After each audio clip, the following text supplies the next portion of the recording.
It started on a quiet morning by the Brazos River, so quiet that even the breeze dared not stir the tall grass.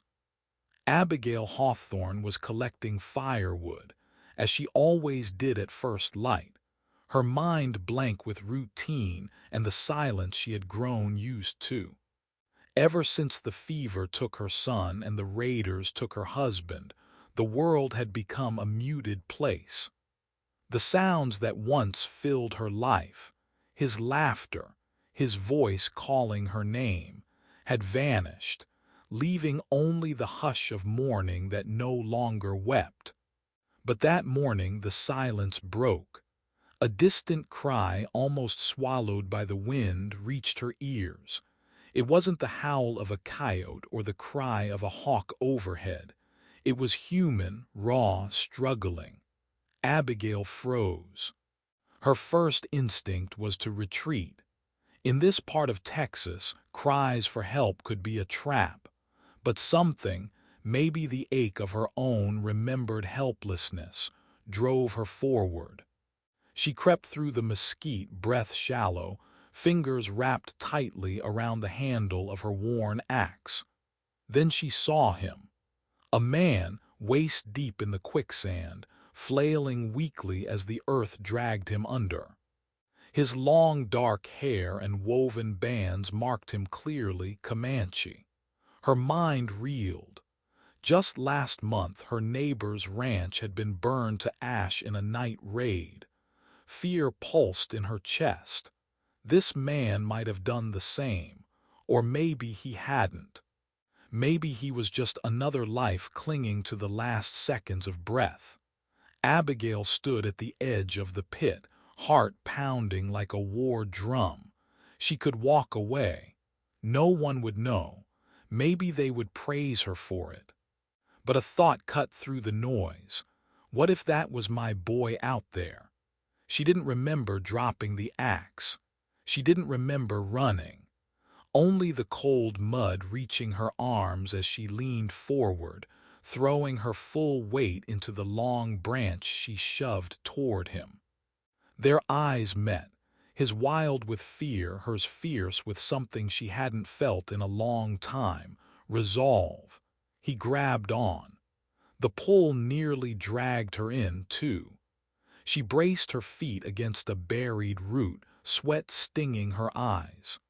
The branch creaked, his breath heaved, and then he was free. The man collapsed beside her, too weak to speak. She didn't ask his name. She didn't want to know. Her hands trembled, not from exhaustion, but from what she had just done. She had saved a Comanche warrior. In that moment, she didn't realize that the tides of two nations had shifted, not through a treaty, nor a battle, but through a single act of. Before that morning by the quicksand, before the weight of history began to tilt beneath her feet, Abigail Hawthorne was simply the widow by the Brazos. That's what folks called her, if they spoke of her at all. Her cabin stood where the trees thinned into grassland and the river carved through the dust. It wasn't on any map, not really. Just a smudge of wood and smoke far enough from town to be forgotten, but close enough for whispers to find their way across fences.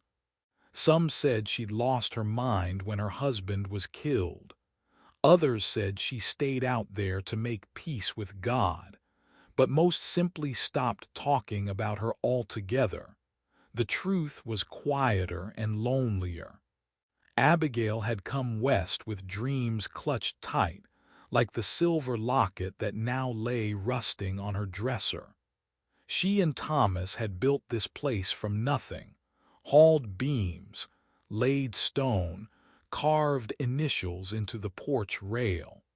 For a time their son's laughter filled every corner. But then the fever came, and the night riders came, and everything good seemed to vanish without warning, like smoke from an untended flame. She buried Thomas on the ridge, beneath the red cedar he loved. She buried her boy in a plot beside the river, where the sun warmed the soil and the wind carried his name. Everyone expected her to leave after that. Even the preacher said, kindly but firmly, that grief like hers needed community, not isolation.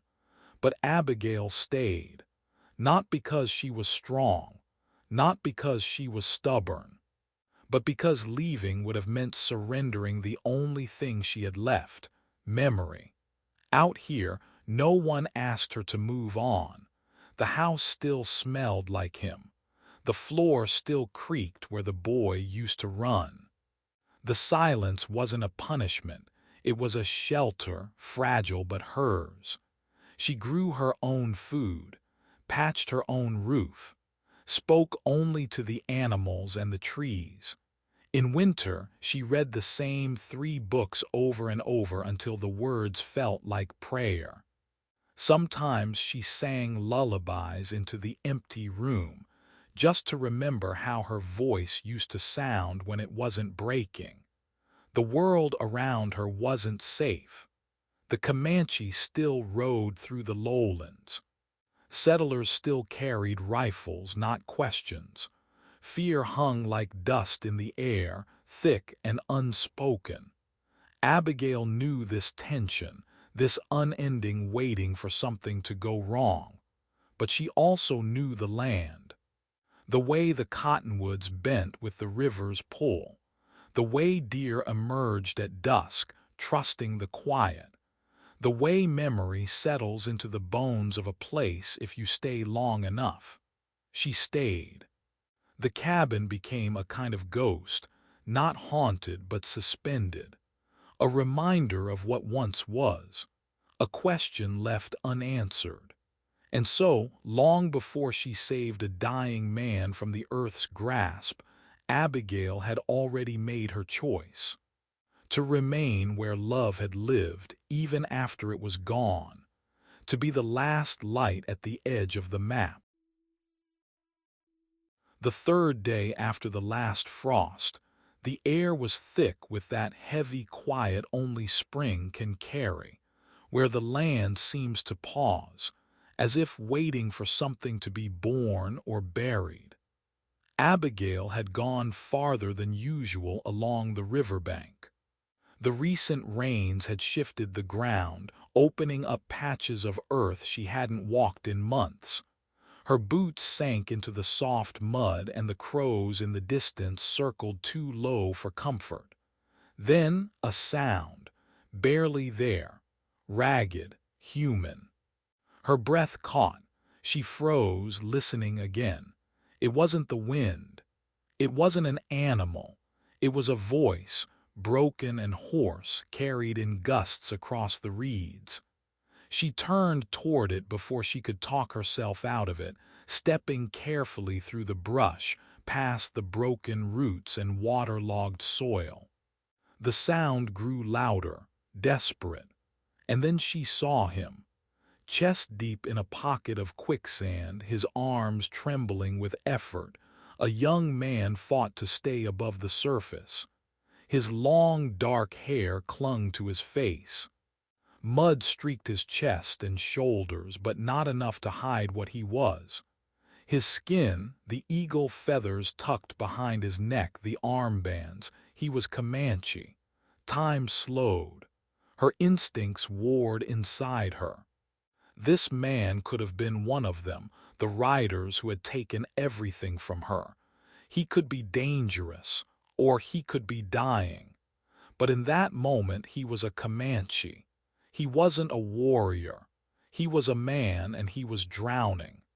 She dropped her bag and found a branch long enough to reach him. Her hands trembled, not from fear, but from something deeper, a memory she couldn't name, a pull she couldn't ignore. She crept to the edge and extended the branch. "Grab it," she said. He didn't hesitate. His fingers, caked in mud, curled around the wood. She dug in her heels, anchoring herself against the root of a half-fallen tree.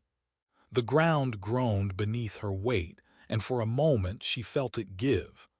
But then he surged forward, and together they dragged him out. He collapsed at her feet, gasping, covered in muck. He was young, maybe 20, though the lines on his face told stories older than his years. He didn't look at her with hatred. He didn't look at her like the enemy. He just looked, stunned. So was she. Abigail knelt beside him, her chest heaving. She had expected panic, maybe regret. But what she felt instead was the weight of something ancient being lifted. As if the ground had swallowed more than a man, it had almost swallowed a chance. He reached into the small pouch at his neck and pulled out a turquoise pendant in the shape of a bear, cracked at the edges. With a trembling hand, he pressed it into her palm, curling her fingers around it. His eyes, dark, fierce, alive, met hers. He said one word. She didn't understand the sound, but she understood the meaning. Then he fainted. Abigail sat beside him for a long while, holding the pendant, watching his chest rise and fall. Something in her shifted. Not a forgiveness, not yet, but an opening. A thread of recognition that this man was more than the war, more than the border drawn in blood and belief. She didn't know his name. She didn't need to. Because something passed between them that day, not in words, not in promises, but in the sheer, unspoken truth that life, when it is slipping away, makes no distinction between tribes. It only begs to be saved.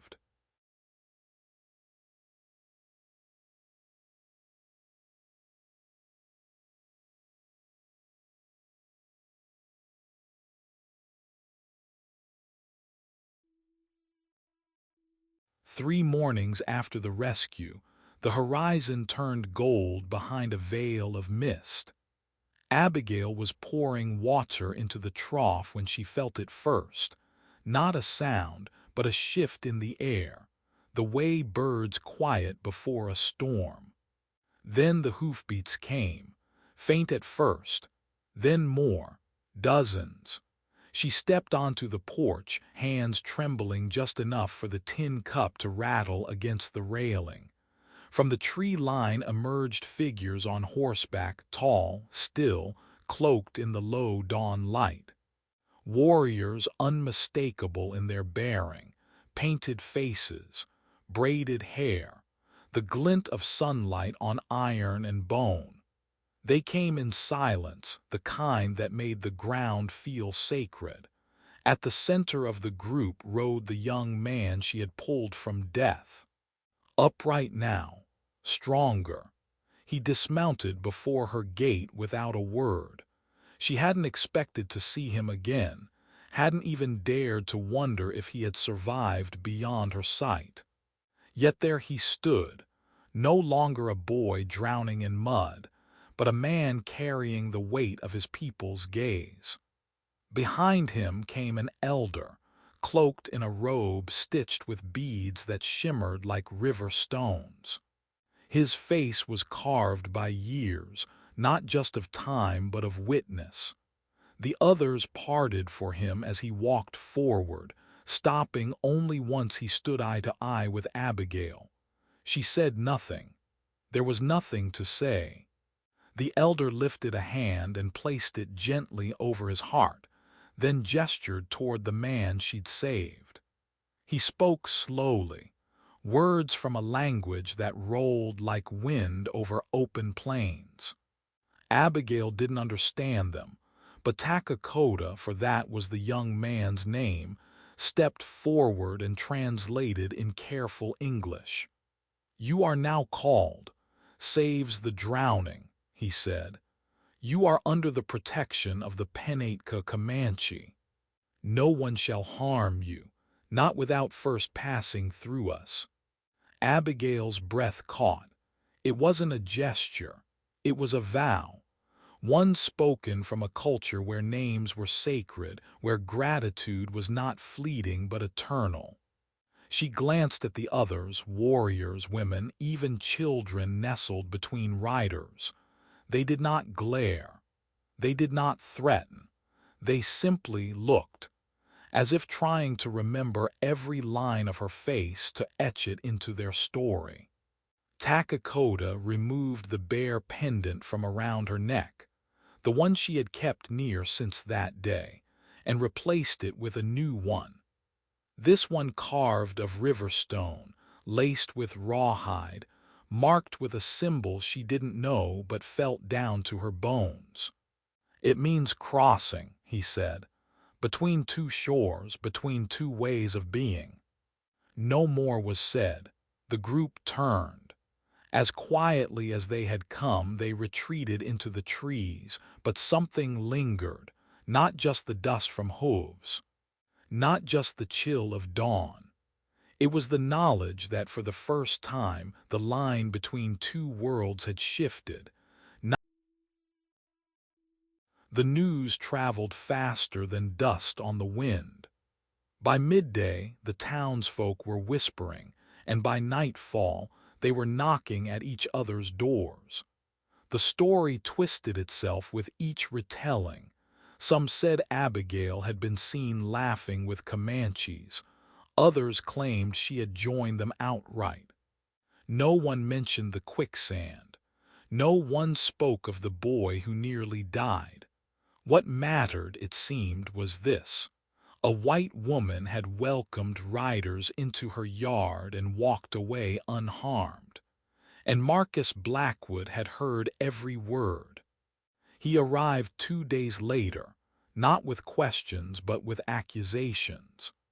The son of the ranching family who once tried to buy Abigail's land, Marcus carried himself like a man too young for his bitterness, but too old to let it go. His voice cracked like a rifle when he shouted across her gate. "You just handed them an invitation," he barked. "Let them in like neighbors." Abigail stepped out onto the porch, arms crossed, face unreadable. "They came to thank me," she replied. "They didn't take anything, they left in peace." Marcus laughed, a hard, hollow sound. "Peace," he said. "Is that what you call it when they ride 20 strong and stare down our fences? My brother died in a raid last spring, or did you forget?" "I haven't forgotten anything," Abigail said, her voice low. "I just chose not to carry it like a torch." By then, others had gathered. Neighbors who hadn't visited her in years now stood at the edge of her property like jurors waiting on a verdict. Some avoided her eyes. Others didn't bother. "She's made her choice," one man muttered. "Don't bring that trouble here," another woman hissed. Abigail felt the tide turning not from anger alone but from fear, the kind that simmers so long it turns to instinct. They didn't want revenge. They wanted clarity.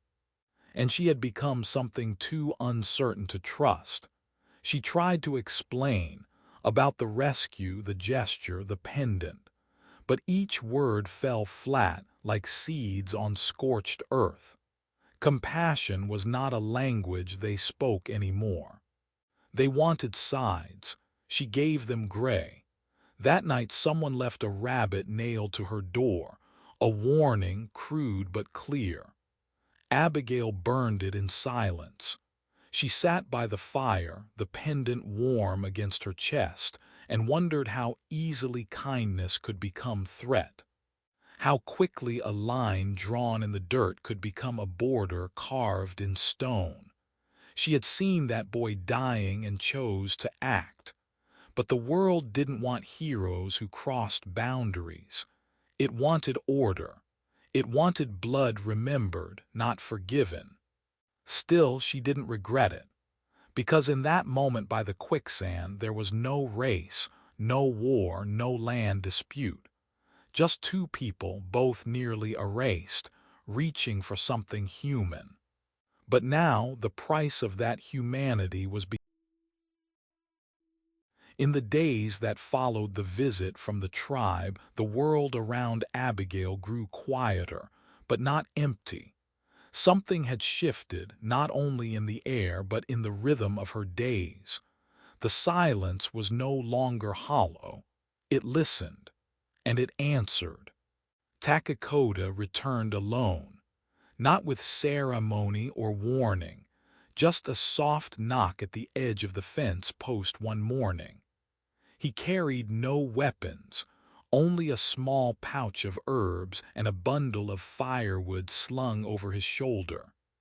Abigail nodded once and stepped aside. They spoke little. Words weren't needed. Instead, they shared space. He repaired a broken hinge on her barn door. She handed him coffee without asking how he liked it. They sat by the fire, shoulder to shoulder, watching embers drift upward like prayers too shy to land. At night, he told stories, not in English, not even in full sentences, but through motion. His hands mimicked the swoop of hawks. His fingers drew circles in the dirt that became moons and rivers and family trees. When he gestured to the stars and then to his heart, Abigail understood more than language could say. This sky belonged to both of them. She didn't tell him about her son, not at first, but he knew. The way her eyes lingered too long on children's laughter from the distance, the way she froze when hearing a lullaby hummed by another woman in the market. Her grief was a rhythm. He matched it with his own. One night he brought her a carved figure, a bear holding a smaller bear in its paws. "Mother," he said softly, the English clumsy but careful, "even if no child now, you still carry." She didn't speak. She reached out, touched the carved paw, and nodded. No smile. Just the weight of understanding passed between them like breath. It was not love, not the kind the townsfolk gossiped about in their pews. This was older, quieter. A recognition of another soul navigating the same storm in a different boat.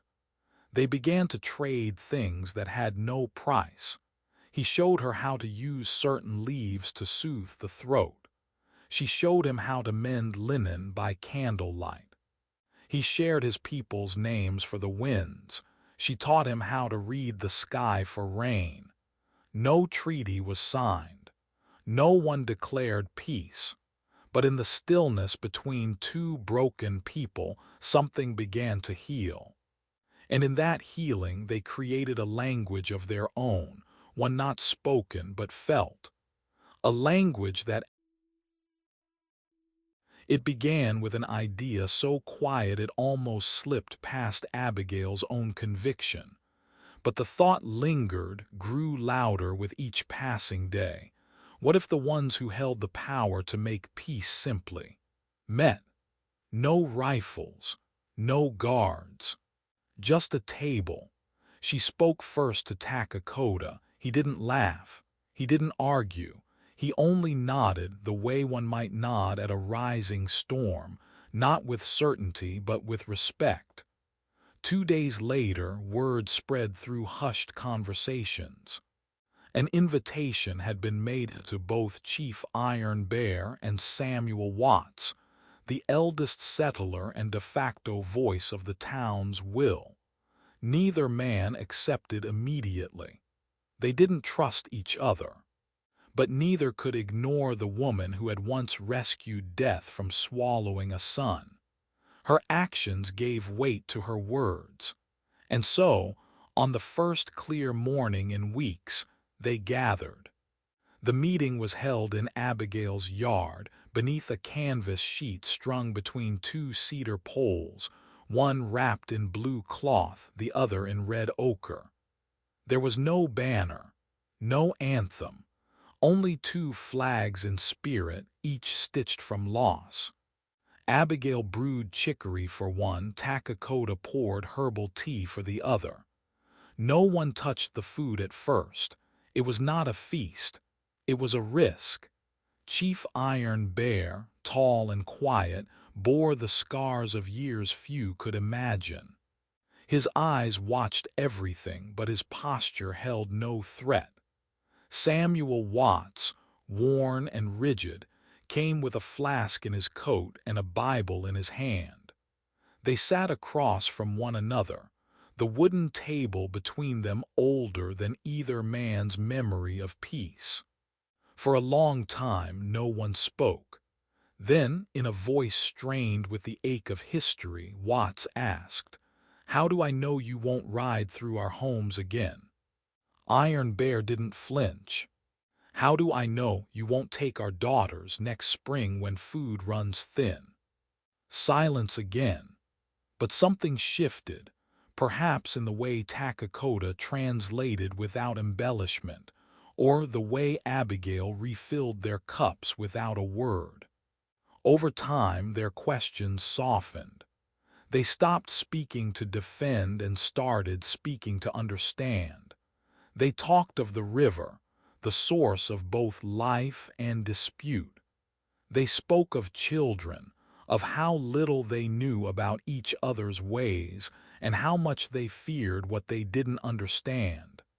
Chief Iron Bear shared how his father had died believing white men would always lie.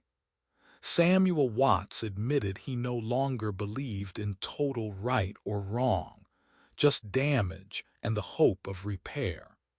By the time the sun dropped behind the pines, they had agreed on something small but sacred, a patch of land to be shared as neutral ground, a place where both communities could trade, where medicine could be exchanged, where children could play without the weight of their ancestors' grudges.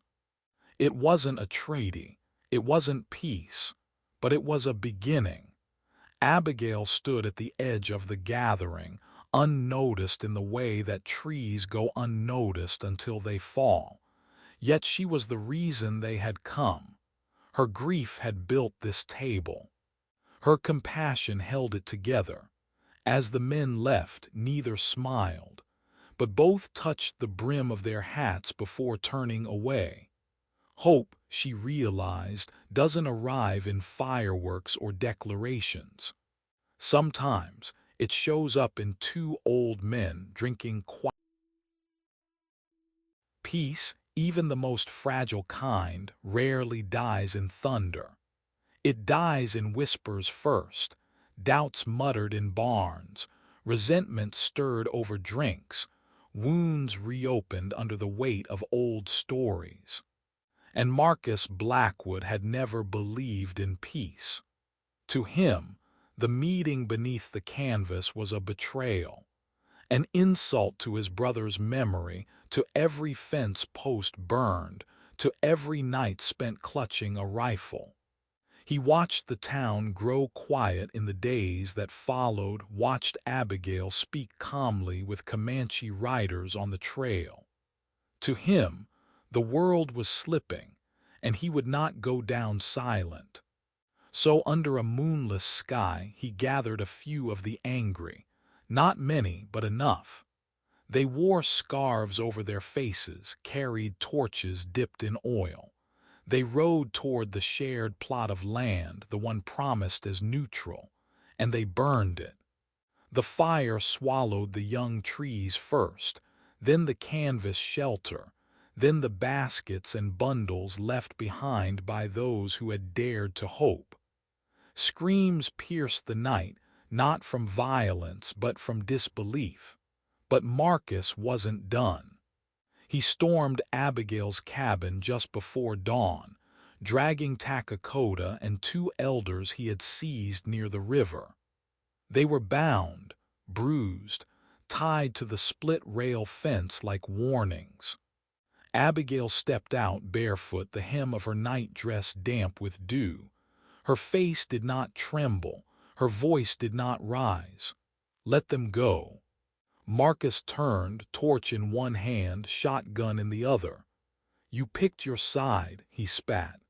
"Now live with the consequences." She stood between him and the prisoners, hands raised, not in surrender but in refusal.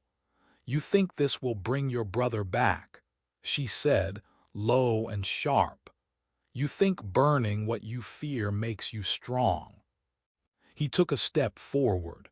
The fire crackled behind him, heat kissing her skin. And then another voice cut through the chaos, dry, trembling, but unshakable. "Marcus Blackwood," it said, "drop that torch." Everyone turned. Emma Blackwood, his mother, stood on the path, her gray hair loose, boots unlaced, shawl slipping from one shoulder. Her eyes did not blink. "You release those people right now," she said. Marcus stared, lips parted, the torch hovering midair. "Mama, they killed. I know what they did, I was there. I buried my son too, but this is not justice. This is cowardice." Her voice broke, but her body didn't. She moved forward, one hand outstretched. "You want to carry your brother's name. Then carry it with honor, not like this." For a moment, time held its breath, and then Marcus dropped the torch. The silence that followed was louder than the fire. Abigail rushed to the fence, untying the captives. Takakota met her eyes, bloody lip, steady gaze, and nodded once. Emma stood beside her son, not touching him, but close enough for everyone to see the line she'd drawn. She was no longer just the widow of a rancher. She was the mother who had chosen mercy over vengeance. And in that moment, something cracked, not in anger but in understanding. Change had not come from speeches, not from power. It came from a woman the world had dismissed long ago, stepping forward when no one else would. The fire burned itself out by sunrise, but what remained was brighter than the flames had ever been.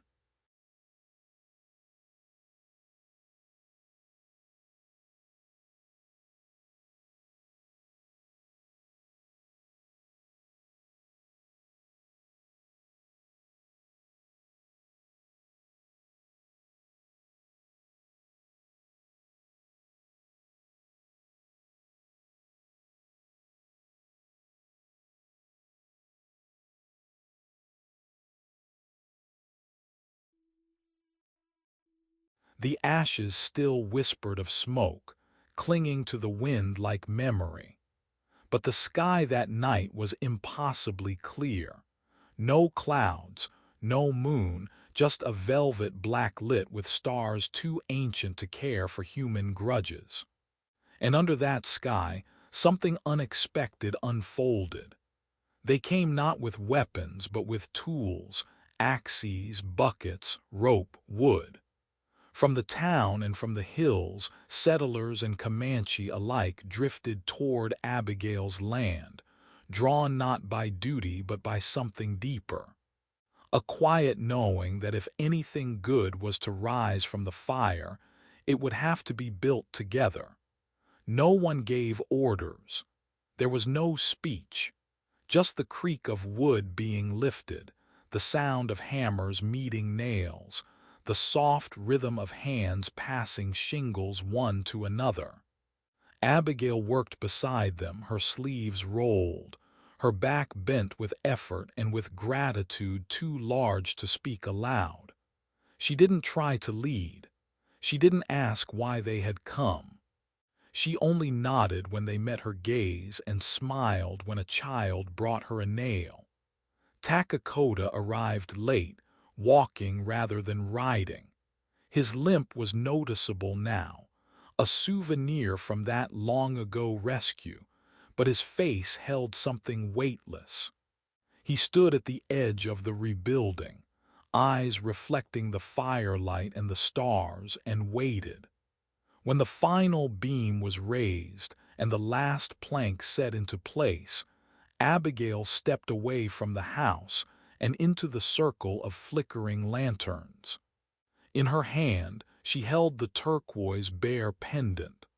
the one that had hung heavy around her neck since the quicksand, since the boy in the mud had clutched her hand and changed everything. She knelt before a little girl with dark braids and eyes wide as the river. "This belongs to you now," Abigail said. The girl took it unsure. Abigail smiled. "It's for the ones who listen," she added, "not just with ears but with hearts." The girl looked up at her mother, who nodded once. Then she placed the pendant around her own neck. It hung low, too large for her frame, but somehow it fit. Around them no one clapped. There were no cheers, no declarations. Only a long silence, a sacred one. And then, one by one, hands reached out. A settler's calloused fingers met a Comanche elder's palm. A boy offered a piece of bread to a rider. Someone laughed, not loudly, just enough to remind everyone they were still human. Abigail looked up. The stars, unbothered by fire or fear, shimmered back. Peace had not come like a cannonball, loud and final. It had come like a sigh, like a breeze across scorched earth. Easy to miss unless you were waiting for it, unless your heart had stayed open long enough to feel it arrive. She turned back toward the same house but not the same, because now it had been touched by hands from both sides. And that, more than any, you won't find her name in the school books. There's no monument etched with Abigail Hawthorne, no plaque near the Brazos River marking where one woman pulled a warrior from the mud and, without knowing it, altered the course of two peoples. No bronze statue, no parade. History doesn't always favor the quiet ones, but some stories don't need ink to endure.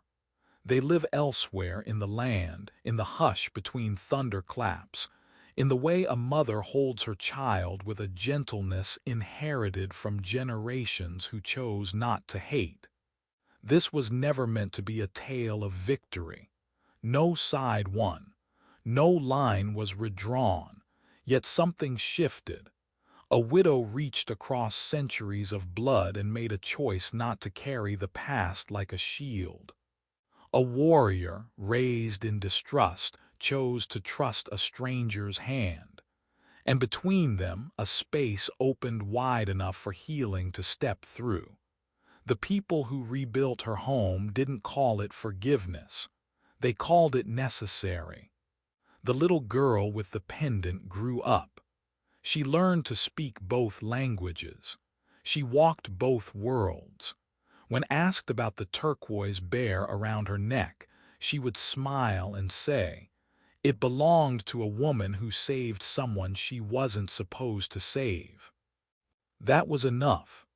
Years later, when travelers passed through the region and asked why this part of Texas was different, why the Comanche and the settlers shared water rights, why trade came easier, why conflict seemed somehow less, they were told, it started with a woman near the river. No more than that.